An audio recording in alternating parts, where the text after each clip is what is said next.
या देवी सर्वभूतेषु मातृरूपेण संस्थिता नमस्तस्यै नमस्तस्यै नमस्तस्यै नमो नमः। जय माँ भगवती, जय माँ दुर्गा।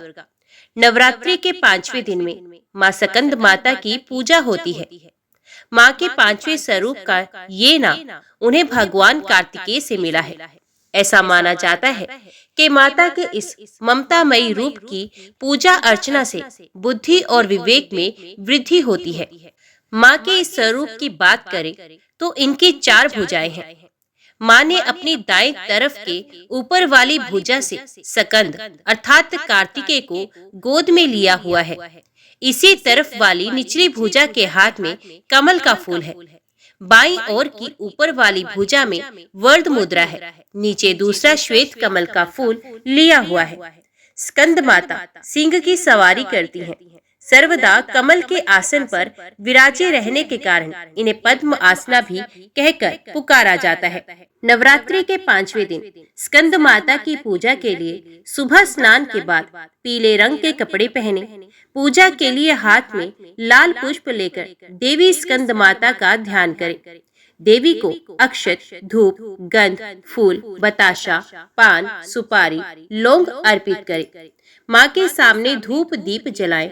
इसके बाद माँ का पसंदीदा भोग केला उनको अर्पित करें। माँ की आरती कर शंख बजाएं और मंत्रों का जाप करें। नवरात्रि के 5वें दिन महिलाएं लाल वस्त्र में सुहाग की सभी सामग्री, अक्षत समेत लाल फूल माँ को अर्पित करें। ऐसा करने से महिलाओं का सौभाग्य जगता है। स्कंद माता की पूजा में धनुष बाण अर्पित करने का विशेष महत्व माना गया है। जिन लोगों को संतान नहीं हो रही है उन्हें माँ के इस स्वरूप की पूजा करनी चाहिए। ऐसा माना जाता है कि आदिशक्ति का ये स्वरूप संतान प्राप्ति की मनोकामना पूरी करने वाला है। जय माँ भगवती, जय माँ दुर्गा। अभी श्रवण कीजिए नवरात्रि व्रत कथा। एक समय की बात है, बृहस्पति जी ब्रह्मा जी से कहते हैं कि हे ब्राह्मण, आप अत्यंत बुद्धिमान, सर्वशास्त्र और चारों वेदों को जानने वालों में से सबसे श्रेष्ठ हो। हे प्रभु, कृपया कर मेरा कथन भी सुनिए। चैत्र व आश्विन माह के शुक्ल पक्ष में नवरात्र का व्रत व उत्सव क्यों किया जाता है? इस व्रत का क्या फल मिलता है? पहले इस व्रत को किसने किया था? बृहस्पति जी का कथन सुनकर ब्रह्मा जी बोले, हे बृहस्पति, तुमने बहुत ही अच्छा प्रश्न किया है। जो मनुष्य मनोरथ पूर्ण करने वाली दुर्गा महादेवी, सूर्य और नारायण का ध्यान करते हैं, वे मनुष्य धन्य हैं। नवरात्र का ये पर्व संपूर्ण कामनाओं को पूरा करने वाला है। ब्रह्मा जी आगे कहते हैं, हे बृहस्पति, जिसने सबसे पहले इस नवरात्र महाव्रत को किया है, उसका पवित्र इतिहास मैं तुम्हें सुनाता हूँ। तुम इसे ध्यान पूर्वक सुनो। ब्रह्मा जी कहते हैं, एक नगर था जिसका नाम पीठत था। उसमें अनाथ नाम का एक ब्राह्मण निवास करता था। वे भगवती दुर्गा का अनन्य भक्त था। संपूर्ण सद्गुणों से युक्त एक कन्या ने उसके यहाँ जन्म लिया, मानो ब्रह्मा की सबसे पहली रचना हो वो। उसका नाम सुमति रखा गया। सुमति अपनी सहेलियों के साथ ऐसे बड़ी होने लगी जैसे शुक्ल पक्ष में चंद्रमा की कलाएं बढ़ रही हों। सुमति के पिता नियम से प्रतिदिन दुर्गा की पूजा तथा हवन किया करते थे और उस समय सुमति भी वहां उपस्थित रहा करती थी। एक दिन सुमति अपनी सहेलियों के साथ खेल में मगन हो गई और भगवती के पूजन में शामिल नहीं हुई। उसके पिता को सुमति पर बहुत क्रोध आया और क्रोध में आकर कहने लगा कि हे दुष्ट पुत्री, आज तुम भगवती के पूजन में शामिल नहीं हुई, इसलिए मैं तुम्हारा विवाह किसी कुष्टी व दरिद्र मनुष्य से कर दूंगा। पिता की बातों से पुत्री को कष्ट पहुंचा और कहने लगी कि हे पिता, मैं आपकी पुत्री हूँ और आपके ही अधीन हूँ, इसलिए आप मेरा विवाह जिस किसी से भी कराना चाहें करा सकते हैं, क्योंकि होना तो वही है जो मेरे भाग्य में लिखा है। मुझे तो भाग्य पर पूर्ण विश्वास है। सुमति कहती है कि मनुष्य कितने मनोरथों को पूरा करना चाहता है, लेकिन होता तो वही है जो भाग्य विधाता भाग्य में लिख कर देते हैं। जो जैसा कर्म करता है उसको फल भी उन कर्मों के अनुसार ही मिलते हैं। मनुष्यों के हाथ में केवल कर्म करना लिखा है और उसका फल देना भगवान के हाथ में होता है। अपनी कन्या के मुख से ये निर्भयपूर्ण बातें सुनकर ब्राह्मण का क्रोध बढ़ जाता है और अपनी पुत्री का विवाह एक कुष्ठी रोगी से करा देता है और कहता है कि अब जाओ और अपने कर्म का फल भोगो। मैं भी देखता हूँ कि तुम भाग्य के भरोसे रहकर कैसे जीवन यापन करती हो। पिता के वचनों को सुन सुमति मनन करने लगी कि मेरा दुर्भाग्य है कि मुझे ऐसा पति मिला, और अपने दुखों पर विचार करती हुई सुमति वन की ओर चल पड़ी। उस भयानक वन में कुशा पर रात बिताई। गरीब सुमति की हालत देखकर देवी भगवती उसके पूर्व के पुण्य को देखती हुई उसके सामने प्रकट होती हैं और कहती हैं, हे दीन ब्राह्मणी, मैं तुम पर प्रसन्न हूँ। तुम जो चाहो वे वर मांग सकती हो, मैं तुम्हें सब कुछ दूंगी। भगवती दुर्गा के वचन सुनकर सुमति कहने लगी, देवी आप कौन हैं जो मुझ पर प्रसन्न है? अपनी दीन दृष्टि से आप मुझे कृतार्थ करें। ब्राह्मणी की बात सुनकर देवी कहने लगी कि मैं आदि शक्ति हूँ, मैं ही ब्रह्मा, विद्या और सरस्वती हूँ। प्रसन्न होने पर मैं प्राणियों को दुख को दूर कर उन्हें सुख प्रदान करती हूँ। मैं तुझसे तेरे पूर्व पुण्यों के कारण प्रसन्न हूँ। देवी कहती हैं कि तुम पूर्व जन्म में निषाद की पत्नी थी और अत्यधिक पतिव्रता थी। एक दिन तेरे पति निषाद ने चोरी की और इस चोरी में निषाद के साथ सिपाहियों ने तुम्हें भी पकड़ लिया। तुम दोनों को जेल में बंद कर दिया गया और भोजन भी नहीं दिया गया। उन दिनों तुमने ना कुछ खाया और ना ही कुछ पिया। इस प्रकार 9 दिन तक नवरात्र का व्रत संपूर्ण हो गया। भगवती बोली कि हे देवी, उन 9 दिनों के व्रत के प्रभाव से मैं प्रसन्न हूँ और तुम्हें मनोवांछित वस्तु देना चाहती हूँ। तुम जो चाहे मांग सकती हो। भगवती की बात सुनकर ब्राह्मणी बोली, आपको मैं शत शत प्रणाम करती हूँ। आप मेरे पति पर कृपा करें और इनके कोढ़ को दूर करें। इस पर देवी कहती हैं कि उन दिनों तुमने जो व्रत किया था उसमें से एक दिन के व्रत का पुण्य अपने पति के रोग को दूर करने के लिए अर्पण करो। मेरे प्रभाव से तेरा पति सोने के शरीर वाला हो जाएगा। ब्रह्मा जी बोले, इस प्रकार देवी का वचन सुन वे ब्राह्मणी बहुत खुश हुई और पति को निरोगी देखने की इच्छा से ठीक है ऐसा बोली। उसके पति का शरीर भगवती देवी की कृपा से ठीक होकर सोने की कांति सा हो गया, मानो उसके कांति के समक्ष चंद्रमा की कांति भी फीकी पड़ गई हो। पति की मनोहर देह को देखकर ब्राह्मणी देवी को अति पराक्रम वाली समझकर स्तुति करने लगी और बोली, हे दुर्गे, आप दुखों को दूर करने वाली, तीनों लोकों के कष्ट हरने वाली, दुखों का निवारण करने वाली, रोगी को निरोगी करने वाली, प्रसन्न होने पर मनोवांछित फल देने वाली और दुष्ट मनुष्यों का नाश करने वाली हो। तुम ही सारे जगत की माता वो पिता हो। हे मां अम्बे, मेरे पिता ने क्रोध में मेरा विवाह एक कुष्ठी के साथ करके घर से निकाल दिया है। पिता की निकाली हुई बेटी को आपने सहारा दिया है। ब्राह्मणी कहती है कि हे देवी, दुखों के सागर से आपने मुझे बाहर निकाला। हे देवी, मैं आपको बारंबार प्रणाम करती हूँ। ब्रह्मा जी बोले, हे बृहस्पति, उस सुमति ने मन से देवी की बहुत स्तुति की और उसकी की हुई स्तुति से देवी को बहुत संतोष हुआ। देवी ने ब्राह्मणी से कहा कि तुम्हारे घर एक अति बुद्धिमान, धनवान, कीर्तिवान और जितेंद्रिय पुत्र पैदा होगा, जिसका नाम उद्यालक होगा। देवी ब्राह्मणी से कहने लगी, हे ब्राह्मणी, तेरी कोई और इच्छा हो तो वे भी मांग सकती हो। ब्राह्मणी कहती है कि हे माँ, आप अगर मुझसे प्रसन्न हैं तो आप मुझे नवरात्र करने की विधि सविस्तार बताइए। ब्राह्मणी के वचन सुनकर देवी कहती हैं कि मैं तुम्हें संपूर्ण नाशों को दूर करने वाले नवरात्र व्रत की विधि बताती हूँ। देवी कहती हैं कि इसे ध्यान पूर्वक सुनो। अश्विन माह के शुक्ल पक्ष की प्रतिपदा से लेकर 9 दिन तक ध्यान पूर्वक विधि पूर्वक व्रत करें। यदि दिन भर व्रत नहीं कर सकते तो एक समय का भोजन करें। ब्राह्मणों से पूछकर घट स्थापन करें और वाटिका बनाकर उसको प्रतिदिन जल से सींचे। महाकाली, महालक्ष्मी और महासरस्वती की मूर्तियां बनाकर उनके नित्य प्रति विधि विधान से पूजा अर्चना करें। पुष्पों से अर्घ दे और बिजोरा के पुष्प से अर्घ्य देने पर रूप की प्राप्ति होती है। जयफल से कीर्ति, दाख से कार्य की सिद्धि, आंवले से सुख व केले से भूषण की प्राप्ति होती है। फलों से अर्घ्य देकर विधि से हवन करें। खांड, घी, गेहूं, शहद, जौ, तिल, नारियल, बेम, दाख व कदम आदि सामग्रियों से हवन संपन्न करें। गेहूं का हवन करने से लक्ष्मी की प्राप्ति, खीर व चंपा के फूलों से धन व पत्तों से तेज और सुख प्राप्त होता है।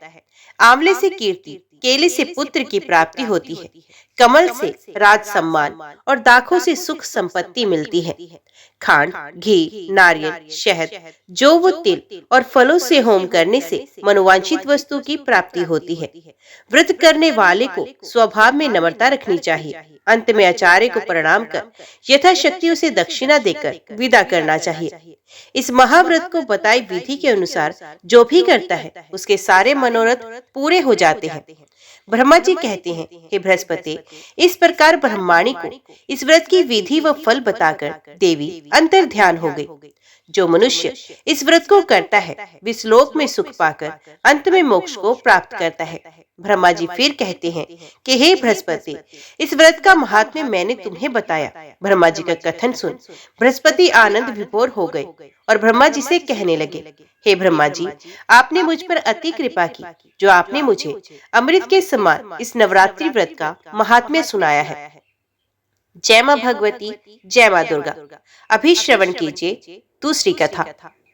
जनमेजय बोले, हे द्विज श्रेष्ठ, नवरात्र के आने पर और विशेष करके शारदीय नवरात्र में क्या करना चाहिए उसका विधान अब मुझे भली भांति बताइए। हे महामते, उस पूजन का क्या फल है और उसमें किस विधि का पालन करना चाहिए। हे द्विजवर, कृपया विस्तार के साथ मुझे ये सब बताइए।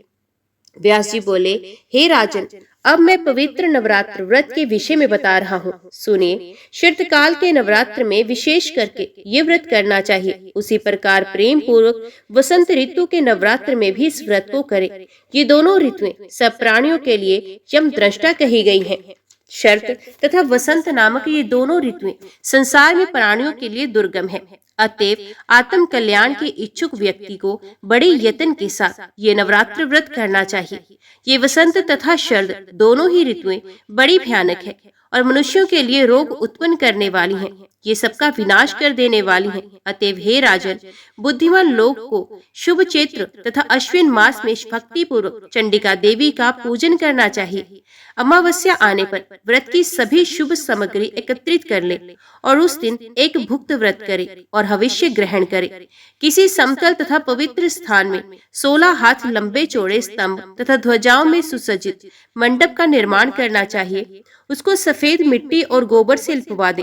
तत्पश्चात उस मंडप के बीच में सुंदर चौरस और स्थिर वेदी बनाए। ये वेदी 4 हाथ लंबी, चौड़ी और हाथ भर ऊंची होनी चाहिए। पीठ के लिए उत्तम स्थान का निर्माण करें और तथा विविध रंग के तोरण लटकाएं और ऊपर चांदनी लगवानी चाहिए। रात्रि में देवी का तत्व जानने वाले सदाचारी संयमी और वेद वेदांग के पारंगत विद्वान ब्राह्मणों को आमंत्रित करके प्रतिपदा के दिन प्रातःकाल नदी, नद, तड़ाग, बावली, कुआं अथवा घर पर ही विधिवत स्नान करें। प्रातः काल के समय नित्य क्रम करके ब्राह्मणों को वरण कर उन्हें मधु पर तथा अर्घ्य पादम आदि अर्पण करें। अपनी शक्ति के अनुसार उन्हें वस्त्र, अलंकार आदि प्रदान करें। धन रहते हुए इस काम में कभी कृपणता न करें। संतुष्ट ब्राह्मणों के द्वारा किया हुआ कर्म समय प्रकार से परिपूर्ण होता है। देवी का पाठ करने के लिए 9, 5, 3 अथवा 1 ब्राह्मण बताए गए हैं। देवी भागवत का पारायण करने के कार्य में किसी शांत ब्राह्मण का वर्ण करें और वैदिक मंत्रों से स्वसित वाचन कराएं। वेदी पर रेशमी वस्त्र से आच्छादित सिंहासन स्थापित करें। उसके ऊपर 4 भुजाओं तथा उनमें आयुधों से युक्त देवी की प्रतिमा स्थापित करें। भगवती की प्रतिमा रत्नमय भूषणों से युक्त, मोतियों के हार से अलंकृत, दिव्य वस्त्रों से सुसज्जित, शुभ लक्षण संपन्न और सौम्य आकृति की हो। वे कल्याणमयी भगवती शंख, चक्र, गदा, पद्म धारण किए हुए हों और सिंह पर सवार हों अथवा 18 भुजाओं से सुशोभित सनातनी देवी को प्रतिष्ठित करें। भगवती की प्रतिमा के अभाव में नवार्ण मंत्र युक्त यंत्र को पीठ पर स्थापित करें और पीठ पूजा के लिए पास में कलश भी स्थापित करें। वे कलश पंच पल्लव युक्त वैदिक मंत्रों से भली भांति संस्कृत उत्तम तीर्थ के जल से पूर्ण और स्वर्ण तथा पंचरत्न में होना चाहिए। पास में पूजा की सब सामग्रियां रखकर उत्सव के निमित्त गीत तथा वाद्यों की ध्वनि में करानी चाहिए। हस्त नक्षत्र युक्त नंदा प्रतिपदा तिथि में पूजन श्रेष्ठ माना गया है। हे राजन, पहले दिन विधिवत किया हुआ पूजन मनुष्यों का मनोरथ पूर्ण करने वाला होता है। सबसे पहले उपवास व्रत, एक भुक्त व्रत अथवा नक्त व्रत, इनमें से किसी एक व्रत के द्वारा नियम करने के पश्चात ही पूजा करनी चाहिए। पूजन के पहले प्रार्थना करते हुए कहें, हे माता, मैं सर्वश्रेष्ठ नवरात्र व्रत करूंगा।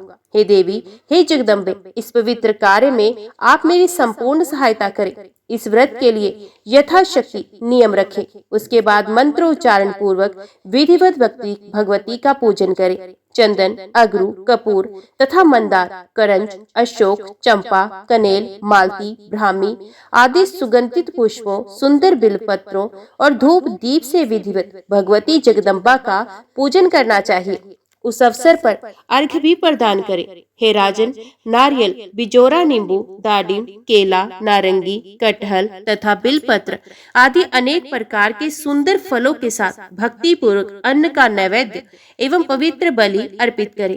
होम के लिए त्रिकोण कुंड बनाना चाहिए अथवा त्रिकोण के मान के अनुरूप उत्तम वेदी बनानी चाहिए। विविध प्रकार के सुंदर द्रव्यों से प्रतिदिन भगवती का त्रिकाल प्रातः, सायं, मध्याह्न पूजन करना चाहिए और गायन, वादन तथा नृत्य के द्वारा महान उत्सव मनाना चाहिए। व्रती नित्य भूमि पर सोए और वस्त्र, आभूषण तथा अमृत के सदृश दिव्य भोजन आदि से कुमारी कन्याओं का पूजन करे। नित्य एक ही कुमारी का पूजन करे अथवा प्रतिदिन एक एक कुमारी की संख्या के वृद्धि क्रम से पूजन करे अथवा प्रतिदिन दुगुने तिगुने के वृद्धि क्रम से और या तो प्रत्येक दिन 9 कुमारी कन्याओं का पूजन करे। अपने धन सामर्थ्य के अनुसार भगवती की पूजा करे, किंतु हे राजन, देवी के यज्ञ में धन की कृपणता ना करे। हे राजन, पूजा विधि में 1 वर्ष की अवस्था वाली कन्या नहीं लेनी चाहिए, क्योंकि वे कन्या गंध और भोग आदि पदार्थों के स्वाद से बिल्कुल अनजान रहती है। कुमारी कन्या वे कही गई है जो 2 वर्ष की हो चुकी हो। 3 वर्ष की कन्या त्रिमूर्ति, 4 वर्ष की कन्या कल्याणी, 5 वर्ष की रोहिणी, 6 वर्ष की कालिका, 7 वर्ष की चंडिका, 8 वर्ष की शांभवी, 9 वर्ष की दुर्गा और 10 वर्ष की कन्या सुभद्रा कहलाती है। इससे ऊपर की अवस्था वाली कन्या का पूजन नहीं करना चाहिए, क्योंकि वे सभी कार्यों में निंदनीय मानी जाती हैं।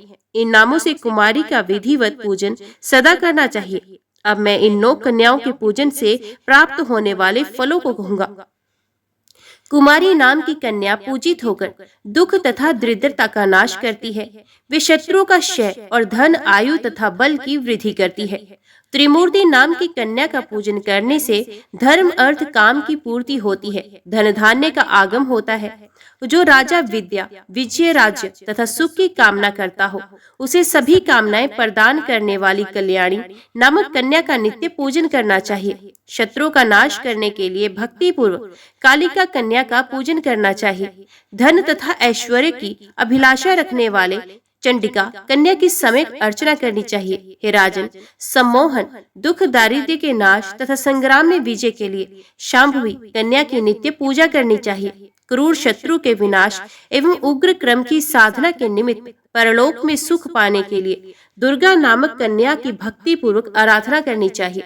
मनुष्य अपने मनोरथ की सिद्धि के लिए सुभद्रा की सदा पूजा करे और रोग नाश के निमित्त रोहिणी की विधिवत आराधना करे। शिरस्तु इस मंत्र से अथवा किन्हीं भी श्रीयुक्त देवी यंत्र से अथवा बीज मंत्र से भक्ति पूर्वक भगवती की पूजा करनी चाहिए। जो भगवती कुमार के रहस्य में तत्वों और ब्रह्मादि देवताओं की भी लीला पूर्वक रचना करती हैं, उन कुमारी का मैं पूजन करता हूँ। जो सत्व आदि तीनों गुणों से तीनों रूप धारण करती हैं, जिनके अनेक रूप हैं तथा जो तीनों कालों में सर्वत्र व्याप्त रहती हैं, उन भगवती त्रिमूर्ति की मैं पूजा करता हूँ। निरंतर पूजित होने पर जो भक्तों का नित्य कल्याण करती हैं, सब प्रकार की कामनाओं को पूर्ण करने वाली उन भगवती कल्याणी का मैं भक्ति पूर्वक पूजन करता हूँ। जो देवी संपूर्ण जीवों के पूर्व जन्म के संचित कर्म रूपी बीजों का रोपण करती हैं, उन भगवती रोहिणी की मैं उपासना करता हूँ। जो देवी काली कल्पांत में चराचर सहित संपूर्ण ब्रह्मांड को अपने में विलीन कर लेती हैं, उन भगवती कालिका की मैं पूजा करता हूँ। अत्यंत उग्र स्वभाव वाली, उग्र रूप धारण करने वाली, चंड मुंड का संहार करने वाली तथा घोर पापों का नाश करने वाली उन भगवती चंडिका की मैं पूजा करता हूँ। वेद जिनके स्वरूप है, उन्हीं वेदों के द्वारा जिनकी उत्पत्ति अकारण बताई गई है, उन सुखदायिनी भगवती शांभवी का मैं पूजन करता हूँ, जो अपने भक्तों को सर्वदा संकट से बचाती हैं, बड़े बड़े विघ्नों तथा दुखों का नाश करती हैं और सभी देवताओं के लिए दुर्जय हैं। उन भगवती दुर्गा की मैं पूजा करता हूँ, जो पूजित होने पर भक्तों का सदा कल्याण करती हैं, और उन अमंगल नाशिनी भगवती सुभद्रा की मैं पूजा करता हूँ। विद्वानों को चाहिए कि वस्त्र भूषण माला गंध आदि श्रेष्ठ उपचारों से इस मंत्र के द्वारा सर्वदा कन्याओं का पूजन करें। व्यास जी बोले, हे राजन, जो कन्या किसी अंग से हीन हो, कोढ़ तथा घाव युक्त हो, जिसके शरीर के किसी अंग से दुर्गंध आती हो और जो विशाल कुल में उत्पन्न हुई हो, ऐसी कन्या का पूजन में परित्याग कर देना चाहिए। जन्म से अंधी, तिरछी नजर से देखने वाली, कानी, कुरूप, बहुत रोम वाली, रोगी तथा रजस्वला कन्या का पूजा में परित्याग कर देना चाहिए। अत्यंत दुर्बल, समय से पूर्व ही गर्भ से उत्पन्न, विधवा स्त्री से उत्पन्न तथा कन्या से उत्पन्न, ये सभी कन्याएं पूजा आदि सभी कार्यों में सर्वथा वर्जित है। रोग से रहित, रूपवान अंगों वाली, सौंदर्यमयी, वर्ण रहित तथा एक वंश में अपने माता पिता से उत्पन्न कन्या की ही विधिवत पूजा करनी चाहिए। समस्त कार्यों की सिद्धि के लिए ब्राह्मण की कन्या, विजय प्राप्ति के लिए राजवंश में उत्पन्न कन्या तथा धन लाभ के लिए वैश्य वंश अथवा शूद्र वंश में उत्पन्न कन्या पूजन के योग्य मानी गई है। ब्राह्मण को ब्राह्मण वर्ण में उत्पन्न कन्या की, क्षत्रियो को भी ब्राह्मण वर्ण में उत्पन्न कन्या की, वैश्यों को ब्राह्मण, क्षत्रिय, वैश्य तीनों वर्णों में उत्पन्न कन्या की तथा शूद्र को चारों वर्णों में उत्पन्न कन्या की पूजा करनी चाहिए। शिल्प कर्म में लगे हुए मनुष्यों को यथा योग्य अपने अपने वंश में उत्पन्न कन्याओं की पूजा करनी चाहिए। नवरात्र विधि से भक्ति पूर्वक निरंतर पूजा की जानी चाहिए। यदि कोई व्यक्ति नवरात्र पर्यंत प्रतिदिन पूजा करने में असमर्थ है, तो उसे अष्टमी तिथि को विशेष रूप से अवश्य पूजन करना चाहिए। प्राचीन काल में दक्ष के यज्ञ का विध्वंस करने वाली महाभयानक भगवती भद्रकाली करोड़ों योगिनियों सहित अष्टमी तिथि को ही प्रकट हुई थी। अतः अष्टमी को विशेष विधान से सदा भगवती की पूजा करनी चाहिए। उस दिन विविध प्रकार के उपहारों, गंध, माला, चंदन के अनुलेप, पायस आदि के हवन, ब्राह्मण भोजन तथा फल पुष्प आदि उपहारों से भगवती को प्रसन्न करना चाहिए। हे राजन, पूरे नवरात्र भर उपवास करने में असमर्थ लोगों के लिए 3 दिन का उपवास भी यथोक्त फल प्रदान करने वाला बताया गया है। भक्ति भाव से केवल सप्तमी, अष्टमी और नवमी इन 3 रात्रियों में देवी की पूजा करने से सभी फल सुलभ हो जाते हैं। पूजन, हवन, कुमारी पूजन तथा ब्राह्मण भोजन इनको संपन्न करने से वे नवरात्र व्रत पूरा हो जाता है, ऐसा कहा गया है। इस पृथ्वी लोक में जितने भी प्रकार के व्रत एवं दान हैं, वे इस नवरात्र व्रत के तुल्य नहीं है, क्योंकि ये व्रत सदा धन धान्य प्रदान करने वाला है, सुख तथा संतान की वृद्धि करने वाला, आयु तथा आरोग्य प्रदान करने वाला और स्वर्ग तथा मोक्ष देने वाला है। अतएव विद्या, धन अथवा पुत्र, इनमें से मनुष्य किसी की भी कामना करता हो, उसे इस सौभाग्यदायक तथा कल्याणकारी व्रत का विधि पूर्वक अनुष्ठान करना चाहिए। इस व्रत का अनुष्ठान करने से विद्या चाहने वाला मनुष्य समस्त विद्या प्राप्त करता है और अपने राज्य से वंचित राजा फिर से अपना राज्य प्राप्त करता है। पूर्व जन्म में जिन लोगों द्वारा ये उत्तम व्रत नहीं किया गया, वे इस जन्म में रोगग्रस्त, दरिद्र तथा संतान रहित होते हैं। जो स्त्री वंध्या, विधवा अथवा धनहीन है, उसके विषय में ये अनुमान कर लेना चाहिए कि उसने अवश्य ही पूर्व जन्म में ये व्रत नहीं किया था। इस पृथ्वी लोक में जिस प्राणी ने उक्त नवरात्र व्रत का अनुष्ठान नहीं किया, वे इस लोक में वैभव प्राप्त करके स्वर्ग में आनंद कैसे प्राप्त कर सकता है। जिसने लाल चंदन मिश्रित कोमल बिलपत्रों से भवानी जगदम्बा की पूजा की है, वे इस पृथ्वी पर राजा होता है। जिस मनुष्य ने दुख तथा संताप का नाश करने वाली, सिद्धियां देने वाली, जगत में सर्वश्रेष्ठ, शाश्वत तथा कल्याण स्वरूपिणी भगवती की उपासना नहीं की, वे इस पृथ्वी तल पर सदा ही अनेक प्रकार के कष्टों से ग्रस्त, दरिद्र तथा शत्रुओं से पीड़ित रहता है। विष्णु, इंद्र, शिव, ब्रह्मा, अग्नि, कुबेर, वरुण तथा सूर्य समस्त कामनाओं से परिपूर्ण होकर हर्ष के साथ जिन भगवती का ध्यान करते हैं, उन देवी चंडिका का ध्यान मनुष्य क्यों नहीं करते। देवगण इनके स्वाहा नाम मंत्र से प्रभाव से तथा पितृगण स्वधा नाम मंत्र के प्रभाव से तृप्त होते हैं। इसलिए महान मुनिजन प्रसन्नता पूर्वक सभी यज्ञों तथा श्राद्ध कार्यों में मंत्रों के साथ स्वाहा एवं स्वधा नामों का उच्चारण करते हैं। जिनकी इच्छा से ब्रह्मा इस विश्व का सृजन करते हैं। भगवान विष्णु अनेक विध अवतार लेते हैं और शंकर जी जगत को भस्मात करते हैं। उन कल्याणकारिणी भगवती को मनुष्य क्यों नहीं भजते। सभी भुवनों में कोई भी ऐसा देवता, मनुष्य, पक्षी, सर्प, गंधर्व, राक्षस, पिशाच एवं पर्वत नहीं जो उन भगवती की शक्ति के बिना अपनी इच्छा से शक्ति संपन्न होकर संपन्नित होने में समर्थ हो। सभी कामनाओं को पूर्ण करने वाली उन कल्याणदायिनी चंडिका की सेवा भला कौन नहीं करेगा। चारों प्रकार के पुरुषार्थों धर्म, अर्थ, काम और मोक्ष को चाहने वाला कौन प्राणी उन भगवती के नवरात्र व्रत का अनुष्ठान नहीं करेगा। यदि कोई महापापी भी नवरात्र व्रत करे तो वे समस्त पापों से मुक्ति पा लेता है। इसमें लेश मात्र भी विचार नहीं करना चाहिए। हे राजन, पूर्व काल में कौशल देश में दीन, धनहीन, अत्यंत दुखी एवं विशाल कुटुंब वाला एक वैश्य रहता था।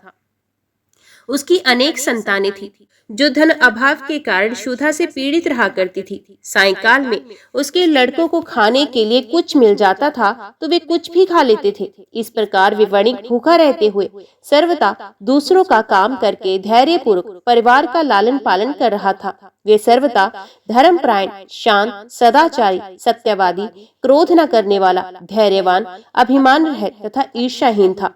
प्रतिदिन देवताओं, पितरों तथा अतिथियों की पूजा करके वे अपने परिवार जनों के भोजन कर लेने के उपरांत स्वयं भोजन करता था। इस प्रकार कुछ समय बीतने पर गुणों के कारण सुशील नाम से ख्याति प्राप्त उस वणिक ने दरिद्रता तथा क्षुधा पीड़ा से अत्यंत व्याकुल होकर एक शांत स्वभाव ब्राह्मण से पूछा।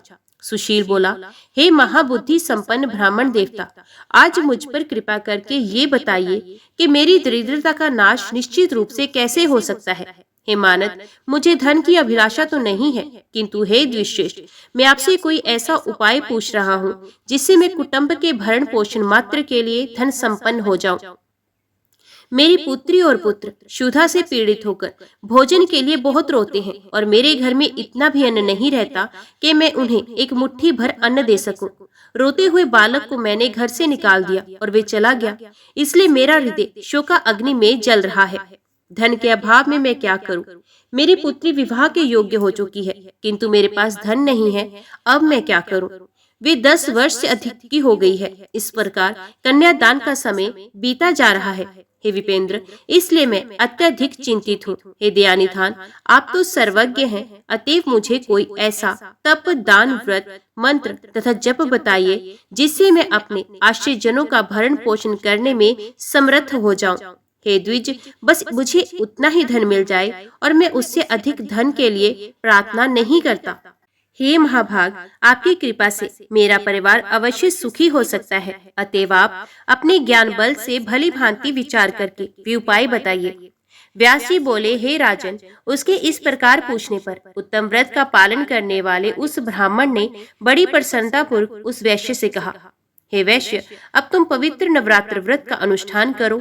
इसमें तुम भगवती की पूजा, हवन, ब्राह्मण भोजन, वेद पाठ, उनके मंत्र का जप और होम आदि यथाशक्ति संपन्न करो। इससे तुम्हारा कार्य अवश्य सिद्ध होगा। हे वैश्य, नवरात्र नामक इस पवित्र तथा सुखदायक व्रत से बढ़कर इस पृथ्वी तल पर अन्य कोई भी व्रत नहीं है।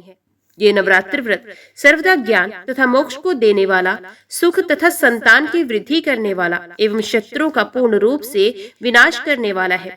राज्य से च्युत तथा सीता के वियोग से अत्यंत दुखित श्री राम ने किष्किंधा पर्वत पर इस व्रत को किया था। सीता की विरह अग्नि से अत्यधिक संतप्त श्री राम ने उस समय नवरात्र व्रत के विधान से भगवती जगदम्बा की भली भांति पूजा की थी। इसी व्रत के प्रभाव से उन्होंने महासागर पर सेतु की रचना कर महाबली मंदोदरी पति रावण, कुंभकर्ण तथा रावण पुत्र मेघनाद का संहार करके सीता को प्राप्त किया था। विभीषण को लंका का राजा बनाकर पुनः अयोध्या लौटकर उन्होंने निष्कंटक राज्य प्राप्त किया था। हे वैश्यवर, इस प्रकार अमित तेज वाले श्री राम जी ने इस नवरात्र व्रत के प्रभाव से पृथ्वी तल पर महान सुख प्राप्त किया। व्यास जी बोले, हे राजन, ब्राह्मण का ये वचन सुनकर उस वैश्य ने उन्हें अपना गुरु मान लिया और उनसे माया बीज नामक उत्तम मंत्र की दीक्षा प्राप्त की। तत्पश्चात आलस्यहीन होकर अत्यंत भक्ति पूर्वक पूरे नवरात्र भर उसने उस मंत्र का जप किया और अनेक विध उपहारों से आदर पूर्वक भगवती का पूजन किया। इस प्रकार माया बीज प्रायण उस वैश्य ने 9 वर्षों तक ये अनुष्ठान किया। 9वें वर्ष के अंत में महाअष्टमी तिथि को अर्धरात्रि आने पर महेश्वरी ने उसे अपना प्रत्यक्ष दर्शन दिया और अनेक प्रकार के वरदानों से कृत्य कर दिया। जय मां भगवती, जय मां दुर्गा। आज की वीडियो में इतना ही। उम्मीद करती हूँ वीडियो आपको पसंद आई होगी। वीडियो पसंद आई हो तो वीडियो को लाइक और चैनल को सब्सक्राइब जरूर कीजिएगा। जय माता दी लिखकर कमेंट बॉक्स में अपनी हाजिरी और अपने सुझाव देना ना भूलेगा। तो मिलते हैं अगली कथा अगले अध्याय के साथ। तब तक के लिए देखते व सुनते रहिए। जय मां कंजक, जय माता दी।